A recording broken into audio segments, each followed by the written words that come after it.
సర్వాధికారి అయిన దేవునికి మహిమ కలుగునుగాక. ప్రియ స్నేహితులందరికీ దివ్య వాక్యోదయం. ఈనాటి పాఠ్యభాగము మత్తయి సువార్త 28:18. అయితే యేసు వారి యొద్దకు వచ్చి, పరలోకమందును భూమి మీదను నాకు సర్వాధికారము ఇయ్యబడి ఉన్నది, కాబట్టి మీరు వెళ్ళి సమస్త జనులను శిష్యులుగా చేయుడి. ఎవ్వరూ కూడా ఇలా మాట్లాడలేరు. యేసు ప్రభు వారు ఒక్కరే ఖచ్చితమైన నమ్మకంతో ఇలా మాట్లాడుతూ ఉన్నారు.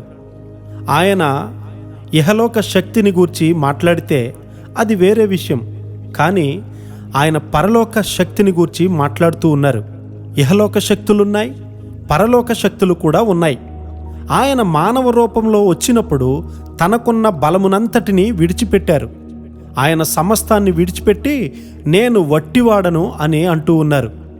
ఇక్కడైతే యేసుక్రీస్తు వారు నాకు సర్వాధికారము ఉన్నది అని మాట్లాడుతూ ఉన్నారు. ఆయనకు ఆ శక్తి ఎలా వచ్చింది? దేవుడు శక్తినంతటిని యేసుక్రీస్తు వారికి మాత్రమే ఇవ్వబోతూ ఉన్నారా? ఇతరులకు ఇవ్వట్లేదా? అబ్రహాము గారు దేవుని చిత్తానికి లోబడినప్పుడు లోకములోని అత్యుత్తమమైనటువంటి ఆశీర్వాదాలన్నీ ఆయన పొందారు. మోషే గారు తన ఇష్టాన్ని విడిచిపెట్టి దేవుని చిత్తాన్ని చేసినప్పుడు ఐగుప్తు శక్తులన్నిటినీ అణచగలిగాడు కదా. అతడు చేసినవన్నీ జ్యోతిష్యులు చేయలేకపోయారు. తన చిత్తాన్ని వదిలివేయడం వల్లనే మోషే గారు ఆ విషయంలో అలా సాధించగలిగారు. యేసుక్రీస్తు వారు నా చిత్తము కాదు, నీ చిత్తమే సిద్ధించునుగాక అని చెప్తూ ఉన్నారు. తన జీవితమంతా యేసుక్రీస్తు వారు దేవుని చిత్తాన్నే ఎన్నుకున్నారు. ఈ రోజుల్లో కూడా ఎవరైతే దేవుని చిత్తాన్ని చేయడానికై తమ చిత్తాన్ని వదులుకుంటారో వారు తప్పకుండా దేవుని యొక్క శక్తిని పొందుకుంటారు.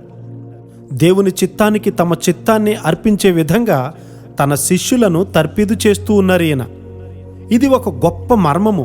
నీ బంధువుల ఇష్టము కొరకు, నీ తల్లిదండ్రుల ఇష్టము కొరకు, నీ చుట్టూ ఉన్న సమాజము కొరకు, నీ చిత్తాన్ని వదులుకునే తరుణము కొరకు సాతాను వేచియున్నాడు.